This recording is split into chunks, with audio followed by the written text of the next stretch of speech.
everybody could, if pressured enough, become and have a psychotic episode like this. And there are others who feel that only those who have a tendency to easy disorganization of the brain by their metabolism, that only they can get the psychotic trips.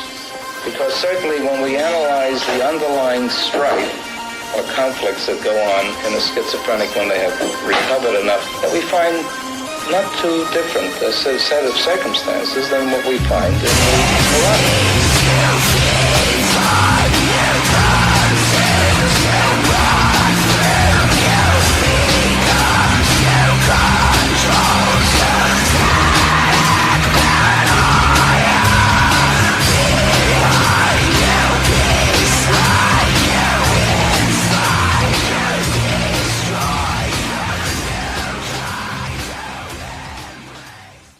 Parents strongly caution the following programs are intended for mature audiences over the age of 18. These programs may contain some material that many parents would not find suitable for children and may include intense violence, sexual situations, coarse language, and suggestive dialogue.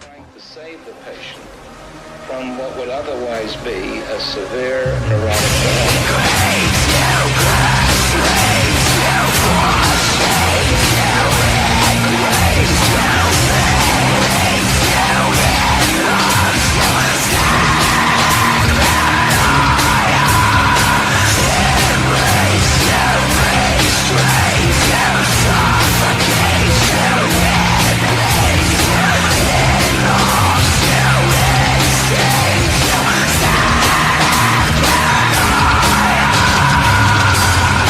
The patient that you saw me walking with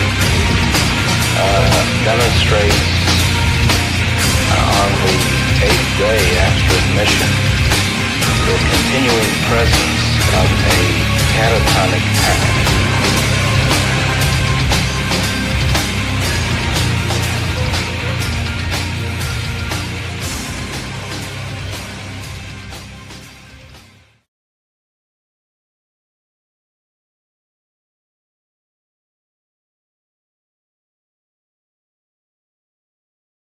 All right, happy Wednesday night. We're back. We've got the Severed Hands on with us tonight, which we've had a lot of solo artists here lately, which I fucking love because I feel like solo artists don't get enough fucking love. I really don't. I really don't. You can do everything. I cannot hear you guys. Do what? What, Meg? I said we gotta do everything as solo artists. Oh, But like solo artists have to do they gotta do everything. They gotta play They music. do. They gotta...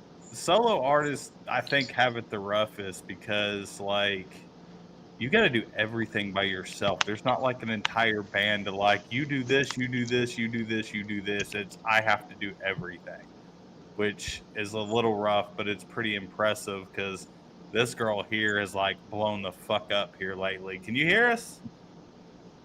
Uh-oh. Technical difficulties. I know it's not.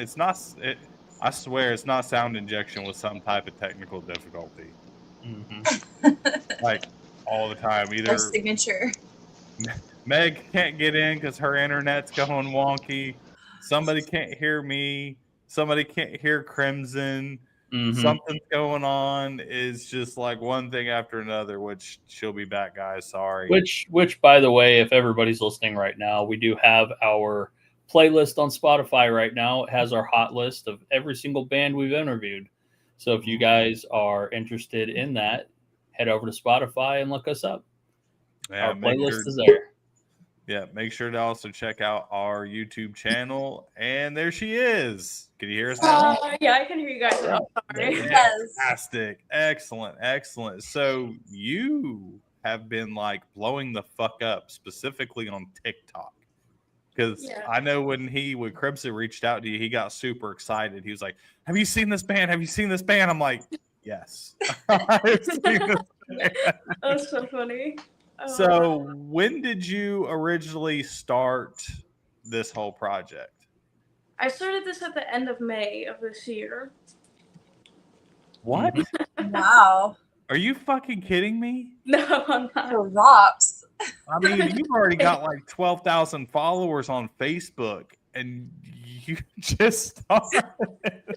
You know what? Fucking props to you because Thank you. you've done what a lot have not been able to do. Yeah. Period. End of story. A lot of it is just Reels. I don't know why, but Meta's really pushing Reels right now. So on Facebook and Instagram, they're just like pushing them out. So I keep posting them. I mean, whatever works. Whatever works. Yeah. It's just pleasing the algorithm gods. Yeah. This Yeah. time. You know, sometimes that's like, you know, I hear a lot of bands that get really discouraged with using social media. Mm-hmm. And they're like, oh, we see this band blowing up, but why can't we blow up? And it's like, man, it's hit and miss. Everything's a gamble. Like, you really don't know what's going to work and what's not going to work. If it's not working, you got to change it up and do something different, because let's be honest, this is the world of social media, and you either get lucky or roll the dice and you do something right, and then boom, you just fucking take off, or you sit stagnant. Yeah, I highly recommend to any like bands or artists that are struggling with social media to check out Troy Titley. It's TroyTitley. He's mainly on TikTok posting this stuff. He is in Nuns of the Tundra, and the method I use is actually his method. I just like watch he and I are mutuals, and I just watch his videos. He also has some like paid stuff, but I've just done like what he posts for free on his TikTok, and it really works. And everyone else I've seen use the method, it's really worked for them too. So I definitely recommend that. It really helps. Of course, there definitely is still hit and miss. So sometimes I'll, like earlier I posted a TikTok, it got 7 likes. So there's definitely hit and miss to it, but it like narrows how big the hit to miss ratio is. Right. Okay. Meg, you're up. All right. So if you could describe your sound using only food, what would you describe it? Maybe cotton candy, warheads, and Pop Rocks. All right. So all candy. Okay, I dig that. I like it. I'm a little afraid of that, but I dig it. Dude, I hated Pop Rocks when I was a kid. I did not like that feeling in my mouth. Like, it drove me absolutely nuts. That's so funny. I did like a little tingly, yeah. And then like the sound, like if you open and close your mouth, wow. It was like ASMR for kids, yeah. I remember the first time I ever tried them, I was probably like 10 or 11. I immediately spit them out. Like, as soon as they went in, they came right back out. I was like, nope, I don't like that. Do not like it at all. It's weird. It feels like something's like moving in my mouth, and I do not like that at all. It freaked me out. I did not consent to this. No, I did not. I did not consent to getting mouth fucked by candy. No thanks. All right, CB, you're up. So what are some hobbies outside of music that you do? The biggest one right now is like digital art, like drawing on my phone. But before that, I guess it wasn't technically a hobby when I was doing it, but now it's more in the hobby realm, is sewing. Right before I started this project, I had a small business making these like niche handmade plushies, and I was doing that full time. So. Okay. Wow. Okay. That's awesome. So I can never get into sewing. How long does something like that normally take you to do? One plushie would usually take like 12 to 14 hours. Okay. They're very like detailed. All right. I remember the last time I tried to sew, I sewed my own like cuff to the thing. Oh, your songs? I actually saw when I was a kid, my mom and I had a friend that was a seamstress, and I was there one time and she sewed through one of her fingers. We had to take her to the hospital. Oh no. Yeah. See, that's what I was afraid of. Like, I was just like, oh my God. Yeah. Yeah. Can be dangerous. Wow. Yeah. There we go. I'm back. Sorry, I lost my audio for a second. Oh, you're good. We're having a bunch of technical issues. So what? It's hating on us today. So what actually like pushed you into doing this project? Have you been in music before, or is this something that you just decided to start doing? Yeah, so I've actually made music pretty much my entire life. I actually say I exist because of music. And it was definitely something that I always really wanted, but for various reasons, like mental health struggles and things like that, it just never panned out. My last music project I stopped doing probably 2021-ish. It was a different kind of music, but I did have a post-hardcore band before that project, like full band. Right. And I didn't really like I would like play around here and there sometimes, but I really didn't do much with music for that 4-ish year period. But my husband took me to see Pierce the Veil again earlier this year at the end of May. And like being there and seeing them again, because the last time I saw them was when I had my first band. It just made me really want to do it again. And like now that I'm in more of a stable position and like doing better, I thought I should give it one more try before kind of being like, I can't do this. Right. Well, I think you finally found your shit. Thank you. I mean, Thank you. I think I'm very, literally- very, very happy that I gave it one more go. I feel like it definitely was worth it. Has like, been worth it. I can't even open up TikTok and go through 10 reels without seeing you about once every 10 reels. Yeah. Every single time. And I'm just like, this girl's killing it. Like she's done it. She's aced it. She's fucking figured it out. Thank you. I mean, you really truly have. Thank you.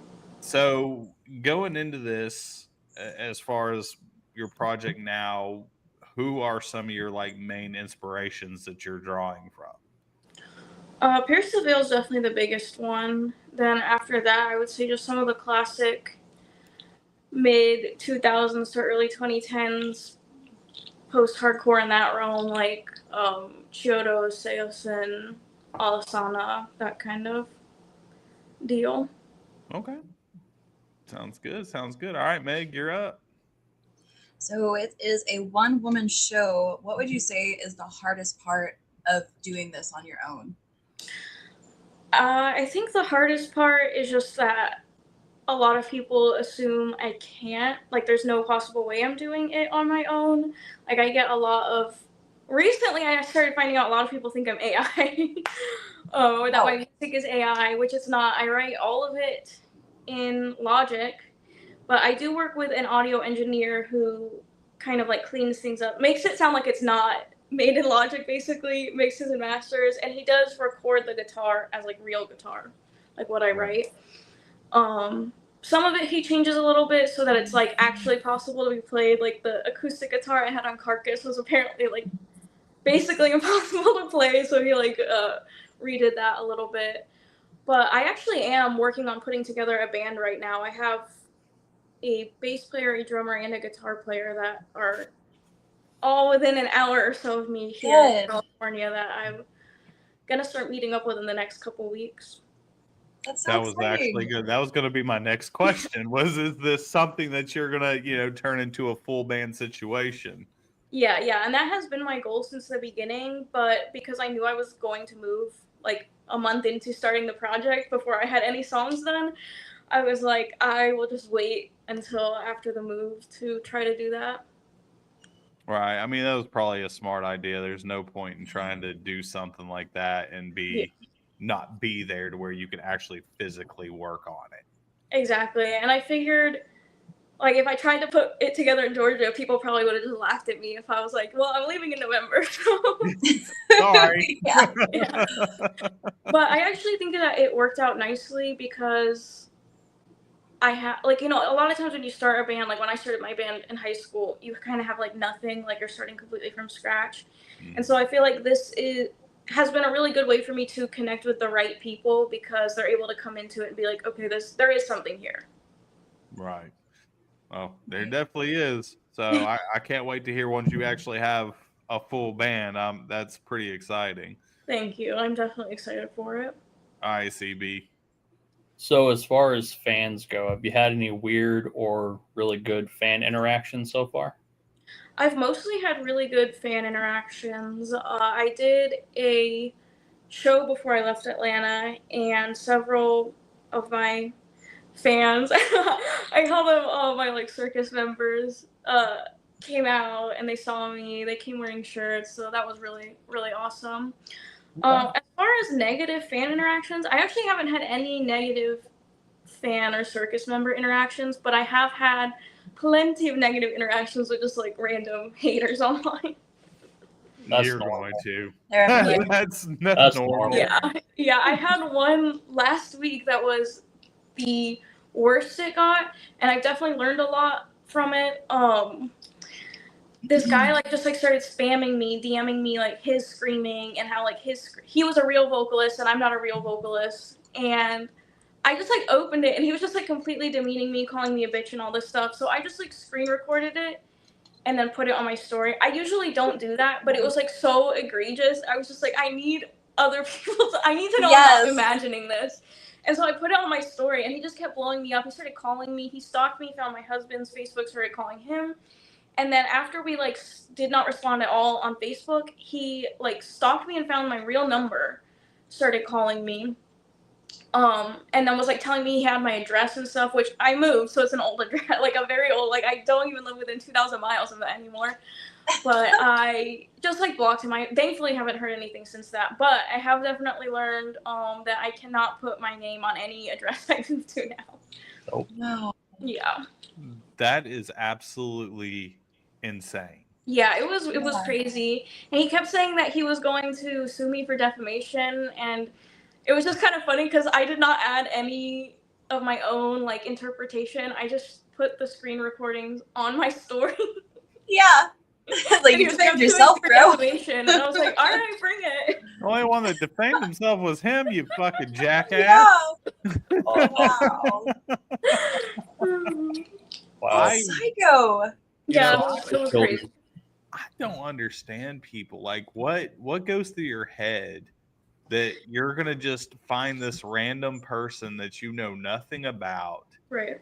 and you're just going to belittle them and start shit with them? Like, how insecure of a person do you have to be like, I don't like her, don't know nothing about her, but I'm gonna badger her and bully her and talk shit and be a fucking crazy loon? Mm-hmm. I don't know. I always have to assume that people like that are like not well. You know what They're I mean? not right there. Yeah, Definitely they're not. like, and like I specifically that guy. I get plenty of people that I'm like they're just haters, but specifically that guy, I do feel like he was having like an episode of some kind. Like he was just going insane. Yeah. Oh, I think that's a safe bet. Yeah. that's bad enough. I mean, we've had some stories. That's definitely a scary story. Yes, I have not had anything else to that level happen at all, thankfully. But that one was definitely. That's probably in the top 3 worst ones we've actually had. Yeah. We actually had the worst one we ever had. We had it's like a duo of 2 sisters from South Africa called the Soap Girls. Yeah. And they went to a venue and somebody threw blood on them, like a bucket of actual like animal blood or Scary some type style. of blood, and Wow. tossed the whole bucket of blood on them. Oof.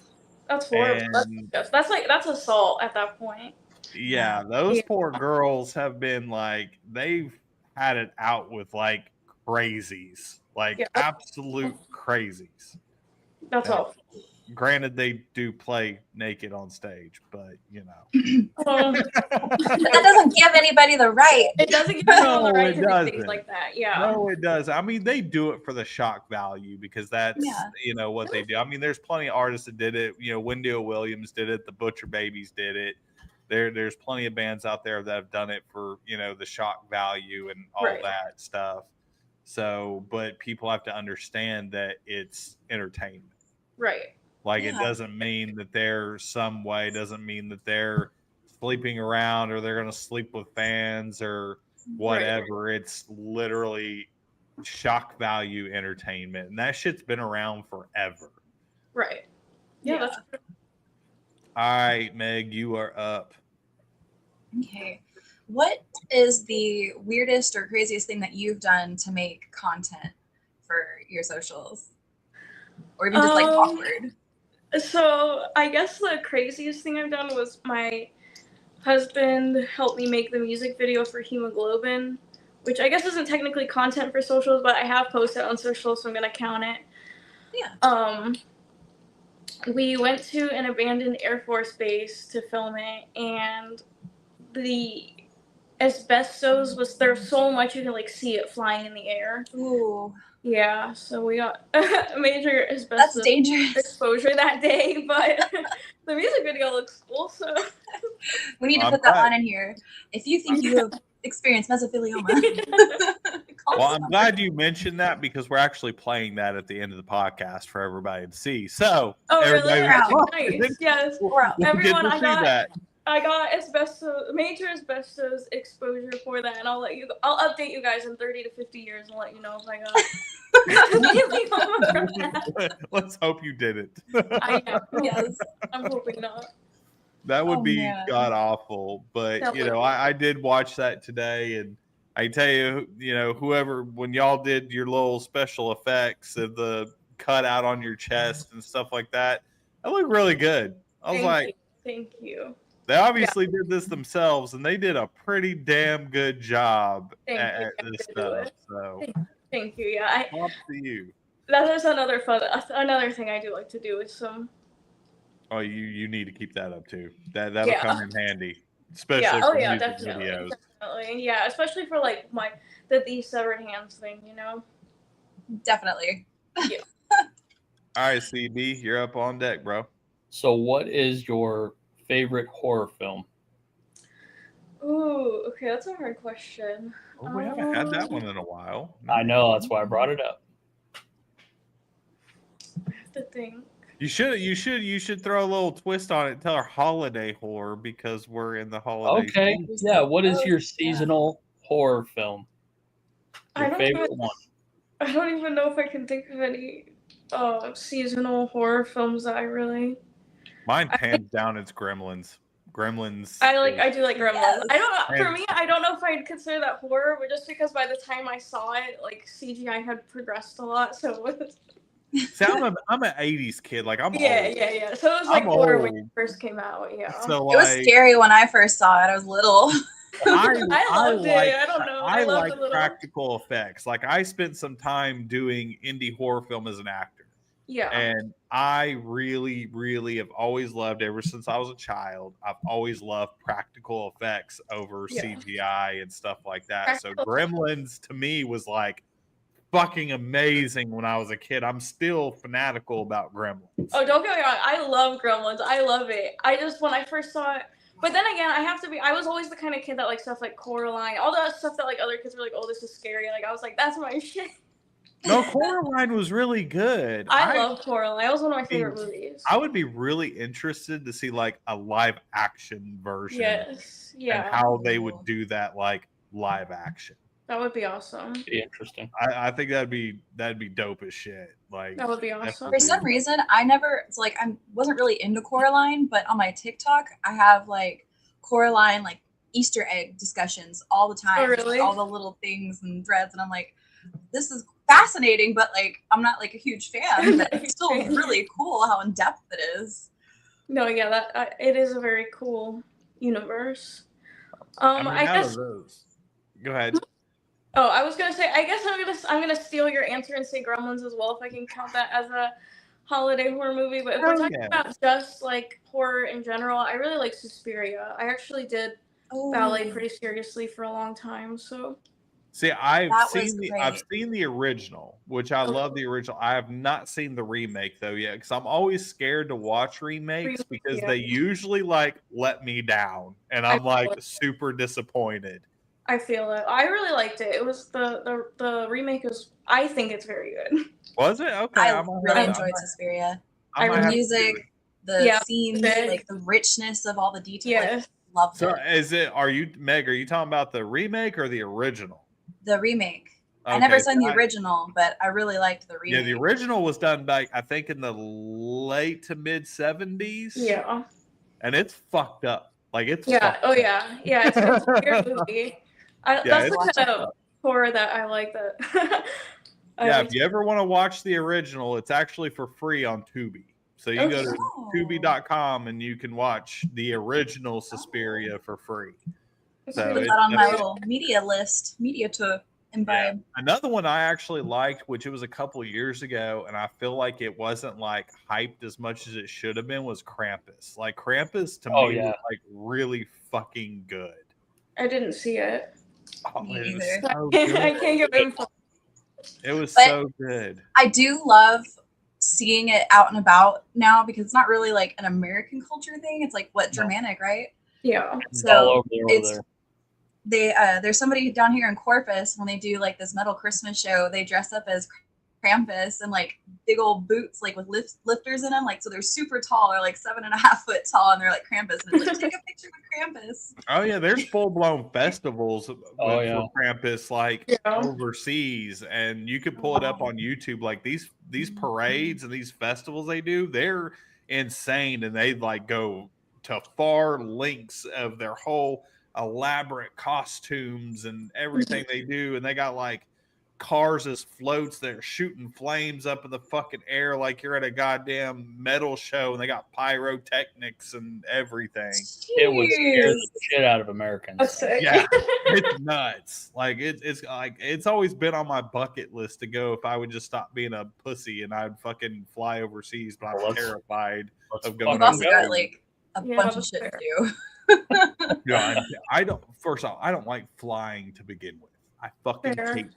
hate to fly. Do not like it. Like Oh, back when I was touring a lot and I was on the road a lot, everybody's like, "Let's fly," and I'm like, "Fuck no, I'm driving everywhere."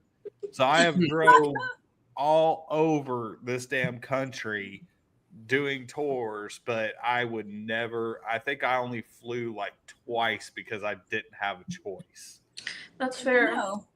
I So You actually, can put some speaking on Valium in your orange juice. right. Well, the I bad thing actually, is I have vertigo, and Oh, because of my vertigo, it causes me issues. But my ears will not pop. right. Oh, So whenever I come off, all the pressure won't release. So throughout the day, I start to get a migraine that gets worse and worse and worse until I usually throw up and then pass Mhm. out. And then Yeah. I'm fine in the morning. But that first day is a nightmare for me the entire day until after I sleep. right. It's awful. That's not fun. It's god awful. It's Right. horrible. Fuck that. Nope. Driving it is. So That's tough. speaking on fears, what is your worst fear? Roaches. Roaches. I hate roaches. You've I been can't- in the Savannah area, palmetto know. bugs. Horrible. Those are roaches. I've done worse experience. I have literally Fly at left, you. like I literally just like left houses, like just like straight up left, like drove away because there was like multiple roaches. I'm like Oh, I no. need someone else to do it. We have this like vacuum that has like an attachment that before we moved, that is what I was using to like but before that I would either spray it with like a whole can, or I would just like leave, or if I had someone else there, I would make them deal with it. Oh, and I had cats before, so a lot of times I would like Oh, stick the a cat on it. Yeah. Right. So you didn't deal with the palmetto bugs too well, did you? I did not deal with them well at all. I did literally move out of a house one time in Brooklyn near Statesboro because I walked outside one time and there were so many on the wall. I literally just like left that night. I was like, I can't do this anymore. The lease was almost up. It was almost up, but I was like, I can't.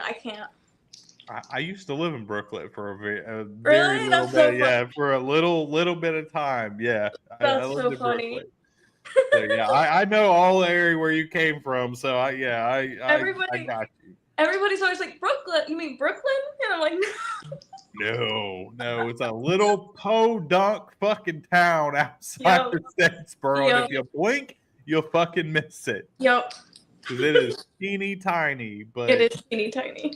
Yeah, they're actually, believe it or not, there used to be a hidden venue out there. Really? Yeah, Oh. it I was believe it was in a. It looked from the outside when you passed. There was no signage at all, and we used to do underground shows there. But it looked like a giant farmhouse. But Okay. when you walked in, you'd knock on the door, and they had a door guy that would open up. They'd take your money, and they had a big show, a big stage. They had a bar, everything, but it was not publicized. Like it was Right. underground only. Right. Because I remember the first time I went, I think one of my friends was in this band called Chevy Chase Stab the King, and they were playing there, and it was nothing but like deathcore, hardcore, and post-hardcore bands that played there, and that was it. Right. But it was hidden in the middle of Brooklyn. That's so funny. Mm-hmm. Yeah, probably all the people from Statesboro Yeah, pretty came much. there. Yeah, pretty much. It's some Savannah kids. There was a few Yeah. that knew about it that trickled in, but like Statesboro and Pembroke, there's a lot of Pembroke kids out there that they would all go to it. So that was way back in my like 20s. So that was like 20 years ago, Okay. something years ago. Okay. So if you had the chance to spend 24 hours with any musical icon, dead or alive, and learn everything they know about the industry within that day, who would you choose to spend that day with? Ooh, that's a hard one. Probably everyone that knows me is gonna be like, this is an obvious answer, but I'm gonna say Vic Fuentes just because I feel like that is kind of this very specific like niche that I'm trying to be in, and I feel that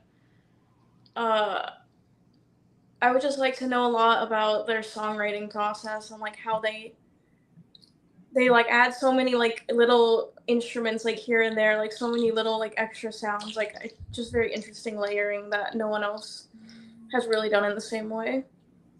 Okay, fair enough. Fair enough. All right, Meg, you're up.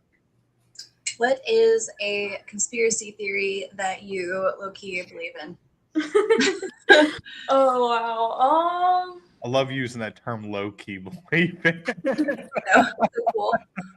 So hip. I'm okay. You know what? I'm gonna go with. Hopefully, this isn't getting too political, but I'm gonna go with. I don't know if I believe Jeffrey Epstein killed himself. Oh, yeah. Fair enough. That one's pretty fishy. Yeah. Fair Yeah. enough. Fair enough.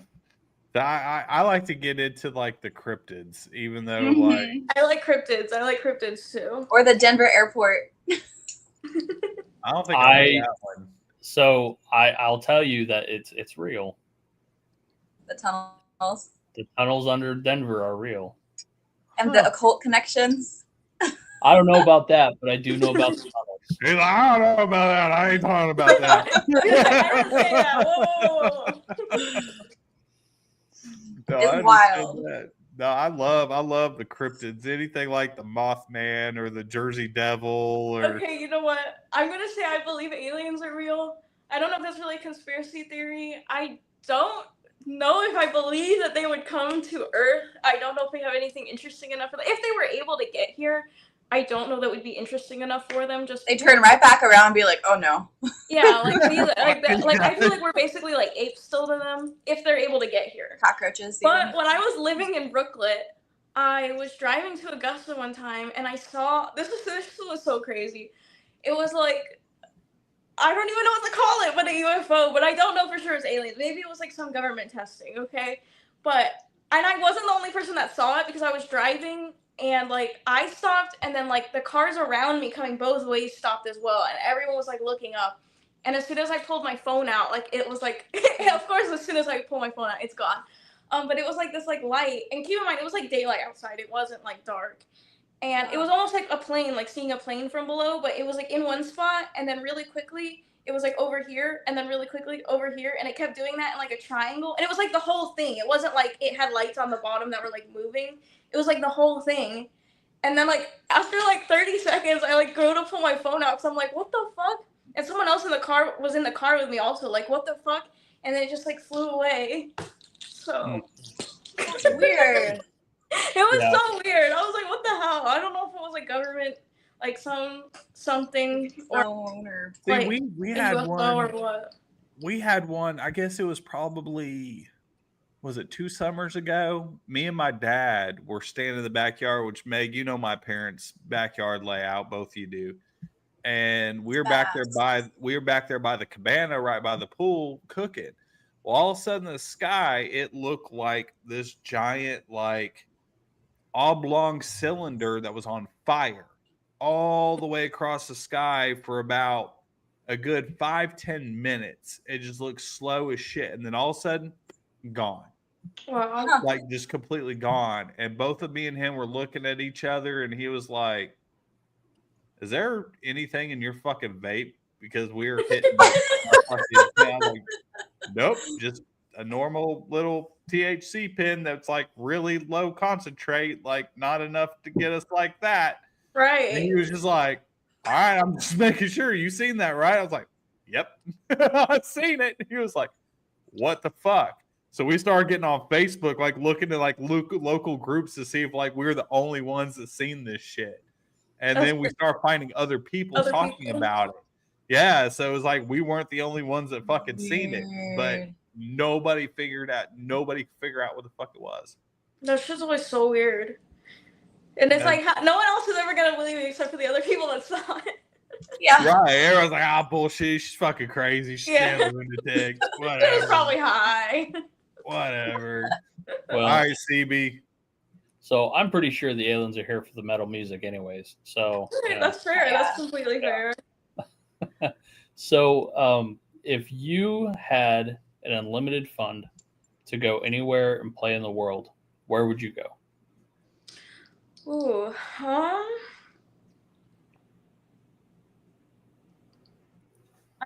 would really like to go play in Bogota in Colombia. That's where my mom is from, and I haven't actually gotten to go there yet. So I think it would be interesting to get to do that and kind of see. I know that there is a scene there, so it would be interesting. Oh yeah, All right.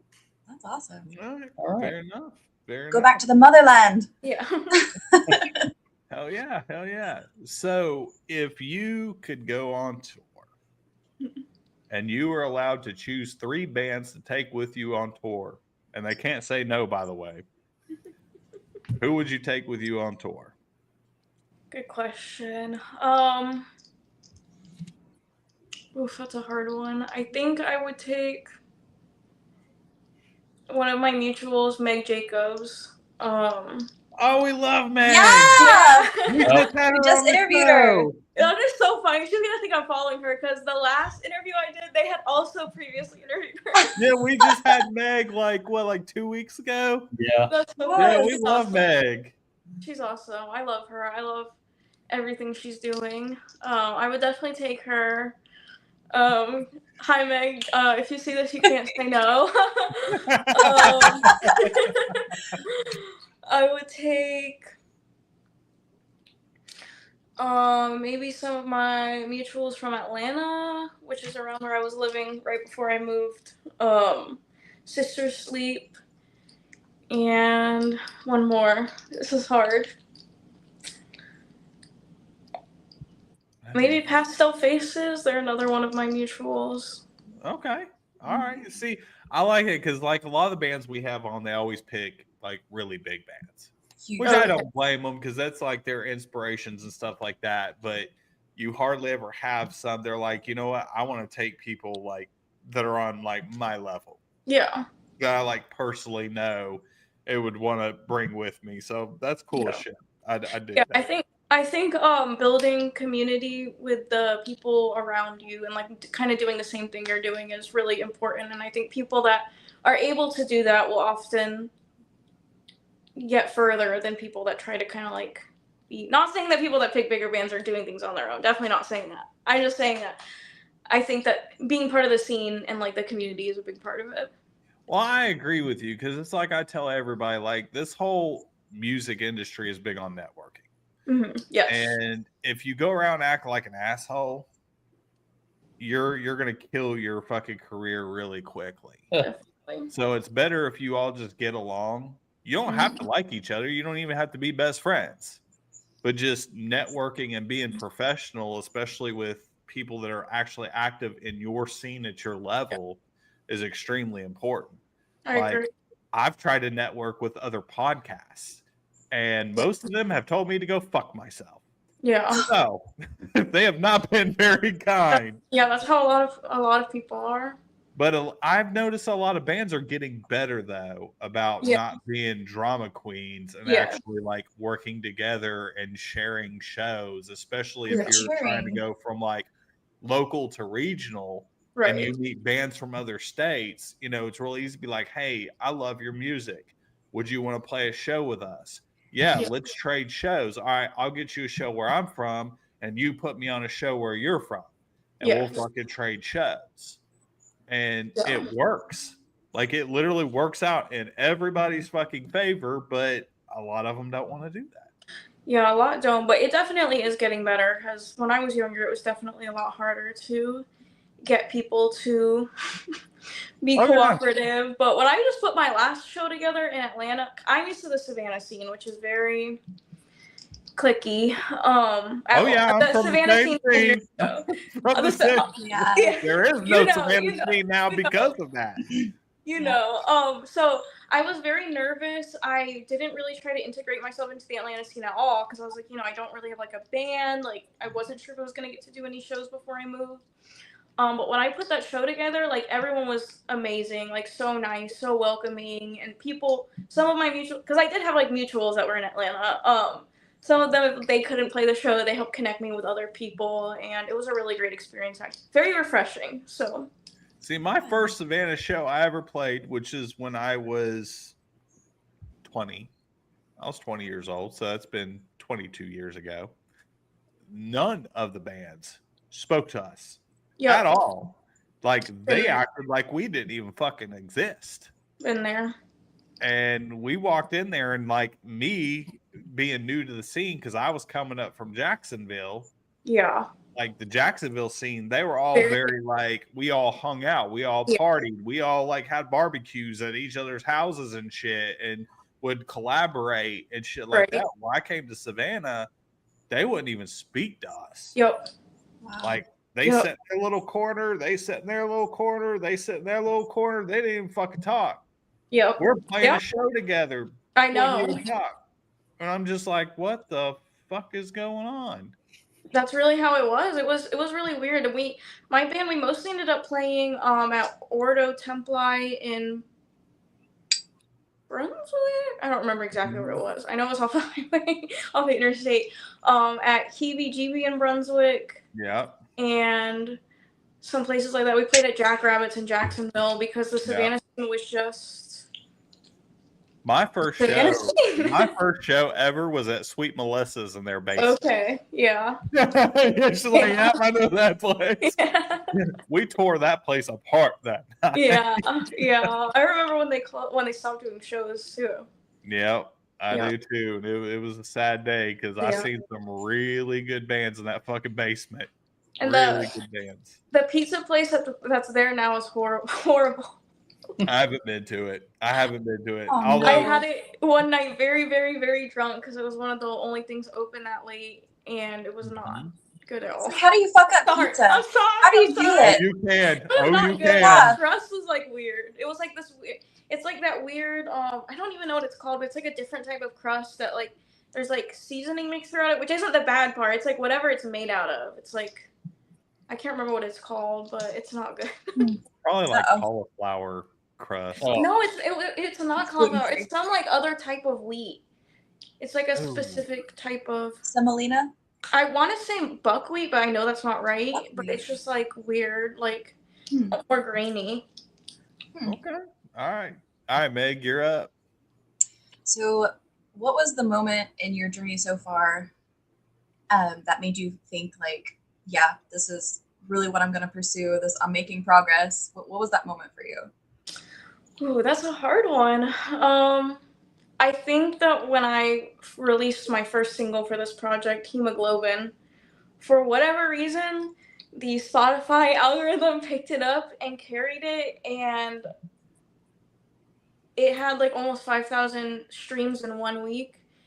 And wow. Yeah, like it, like for whatever reason, Spotify was like, love it, let's go. A lot of people were saving it, like following me from it. So I think that was probably because it was like my first time. I was expecting nothing.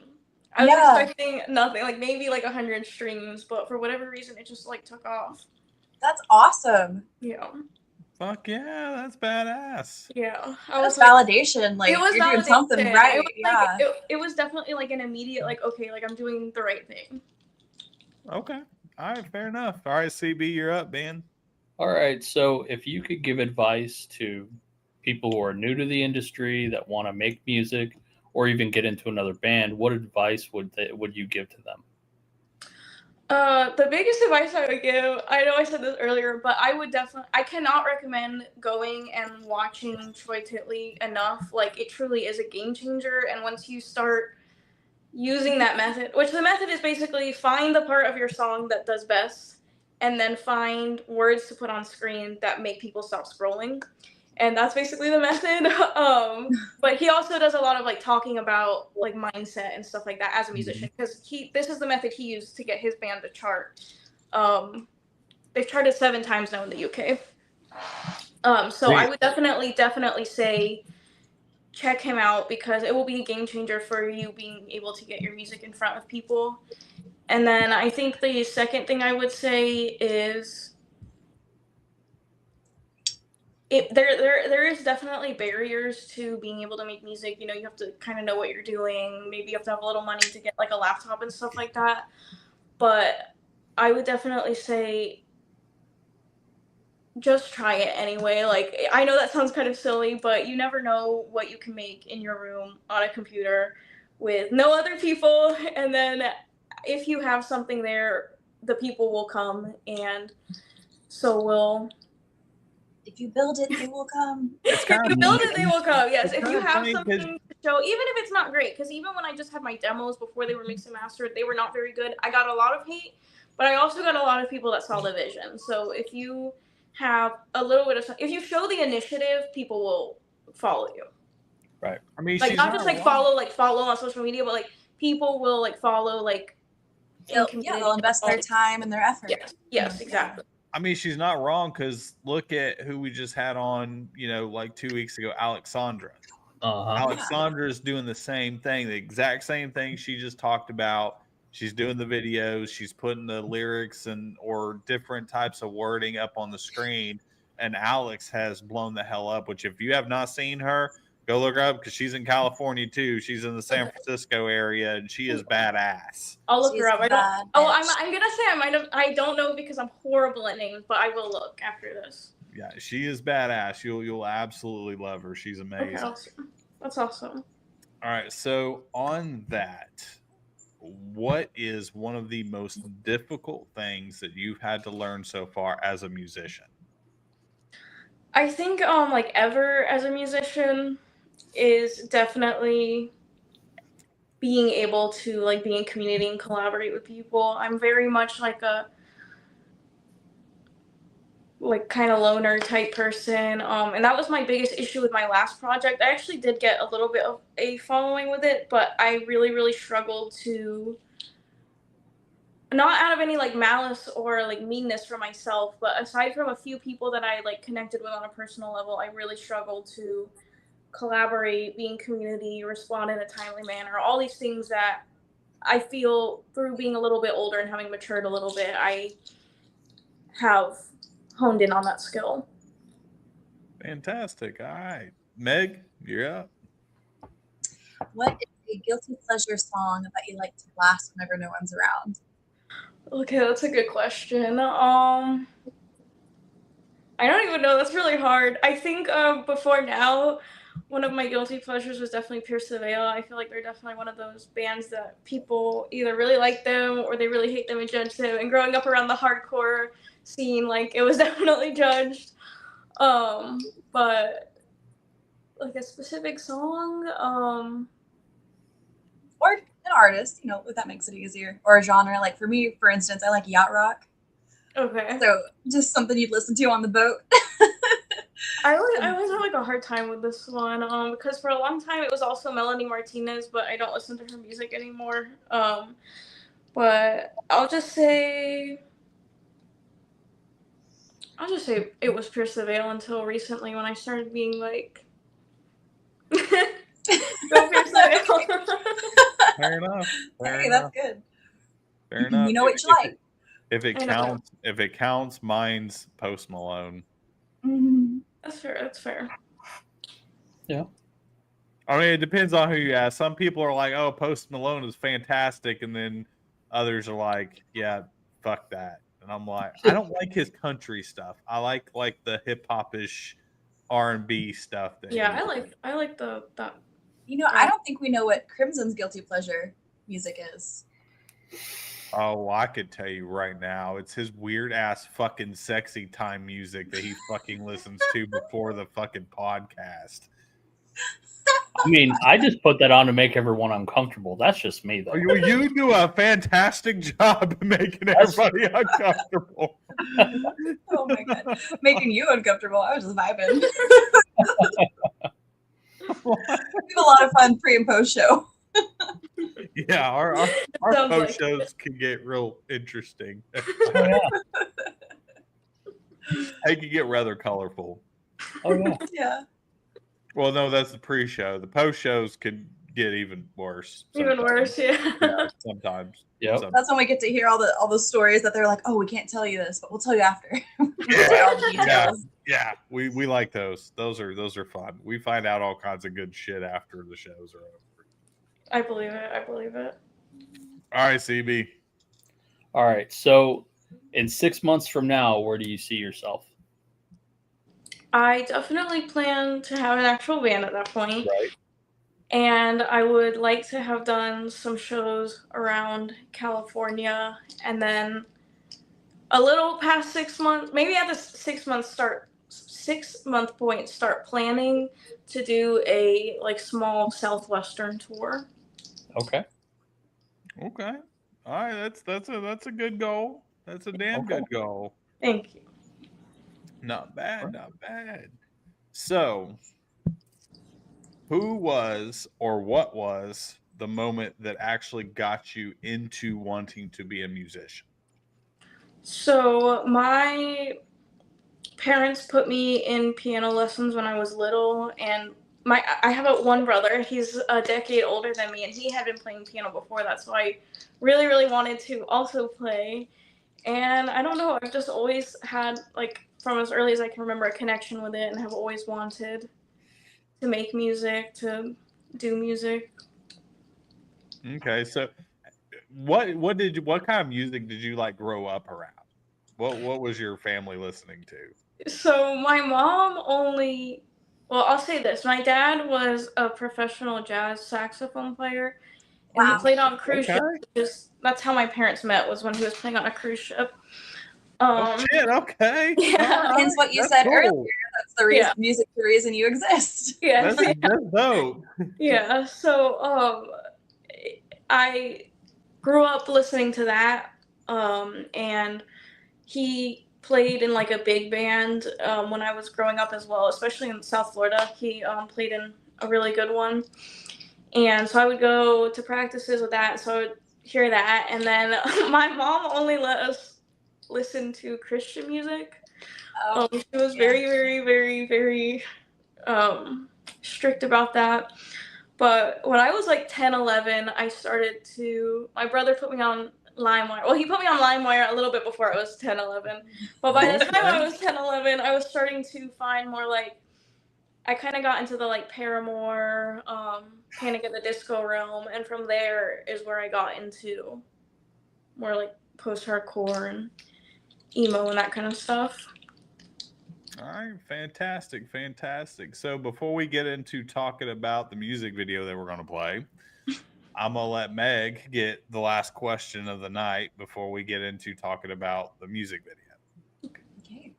So at the end of the day, at the end of the show, what do you want people to feel when they listen to your music?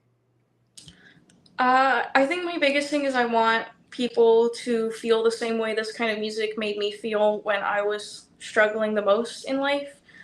I want them to feel like the biggest thing is that there are other people that have experienced this, and I know that can feel invalidating to hear, but if other people have gotten through it and it is also possible for people that are currently going through it, and to just kind of feel less alone and like there is community out there for them. All right. Beautiful. Fantastic. I like that. I dig the shit out of that. So, for those of you that are watching, we actually have the music video of Hemoglobin. So, kind of tell us what the song is about and what the process was to recording that. So Hemoglobin was the first song I wrote like when I was like, okay, I'm gonna start making music again. And it is about my experience. I'm late diagnosed autistic and ADHD. And so it is about my experience growing up undiagnosed autistic, which can be a very isolating and difficult situation. That's especially like what the chorus is about. And then also just some other like health issue, like health struggle, like the bridge about the like surgeon and stuff like that I've had over the last few years. And some of the lyrics I had already written before I decided to start making music again, because I would always, like my whole life, I've had like lyrics just kind of like come to me and I'll like write it down. Pre-iPhone, pre me having an iPhone, I would carry around like a little notebook. So usually my songwriting process is just to kind of sit down with a little section of lyrics and like a meaning, and to like kind of play around. I play the piano and find chords that I like, and then over the chords try to fit the lyrics into a melody. And so I did that, and then once I had the song written out, I added I did one instrument at a time in MIDI in Logic and recorded my vocals. And then I was posting my demos on TikTok, my very obvious demo. I've improved a lot since then, but at that time they were very rough, like mixing wise.